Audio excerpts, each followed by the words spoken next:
couldn't get enough of me today. Thank you, Mr. Speaker, and through you to the members. This is the third time many of us have debated this issue here in this House.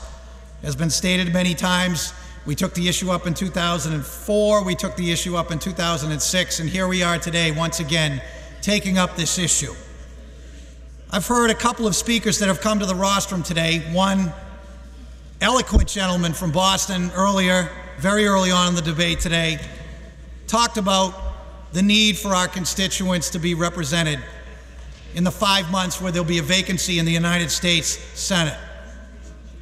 And just a minute ago, I heard someone come before us and talk about constituent service and how important it is to have somebody in Senator Kennedy's office who can reach out to the constituents of the Commonwealth of Massachusetts who need to talk to their United States Senator.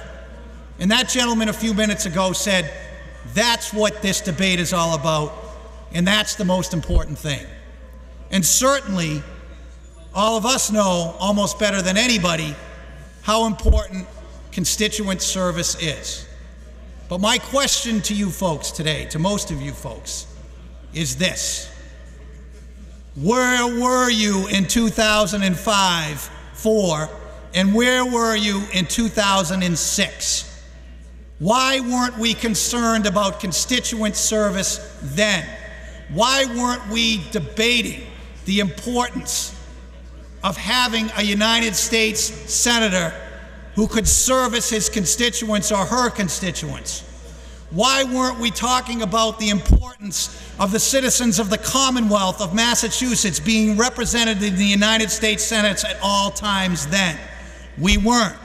We didn't in 2005, or most of us anyway, and we didn't in 2006. So let's not pretend today, folks, that this debate isn't about politics, that this debate isn't about the healthcare issue in Washington, that this debate isn't about the Speaker of the United States House of Representatives and the Majority Leader in the United States Senate and the President of the United States reaching out to the lawmakers in the Commonwealth of Massachusetts, telling us that they need us to change this law so that we can get somebody in Washington who will side with them on the health care issue.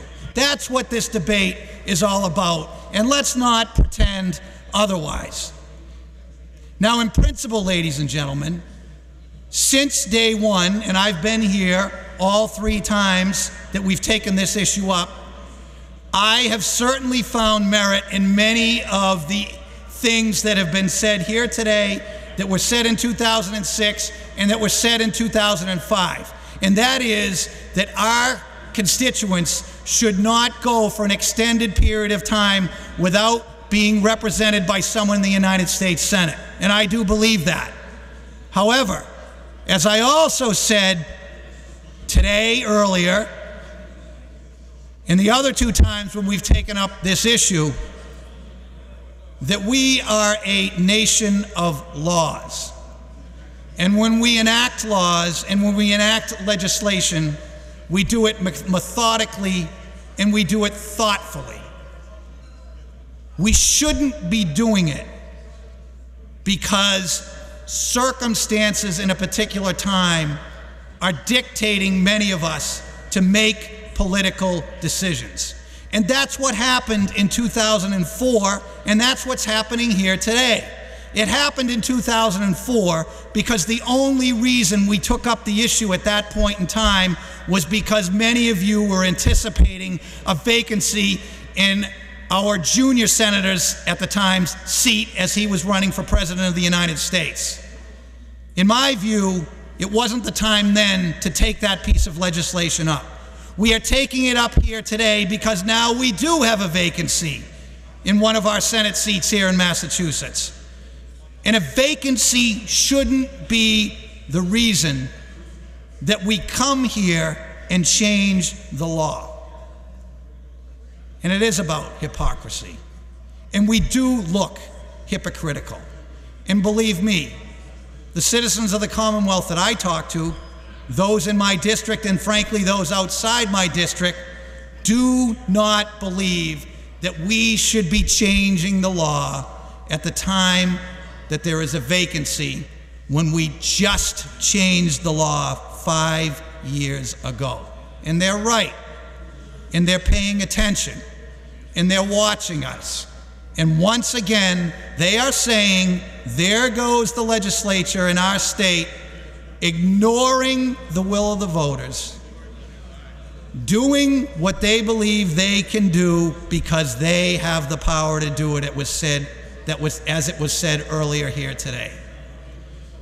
For more than a decade, this House and this Massachusetts Senate has been ignoring the will of the voters. We ignored the will of the voters on clean elections. We ignored the will of the voters on rolling back the income tax. And now we're ignoring the will of the voters who don't believe that we should be tinkering with this law for political expediency. You know, ladies and gentlemen, if we had more balance in this House and we had more balance in the state Senate, we wouldn't be making so many of the poor decisions that we're making right now. So let's not pretend that this is about pleasing our constituents and watching out for their best interest, because that's not what this is about. It's not what this is about at all.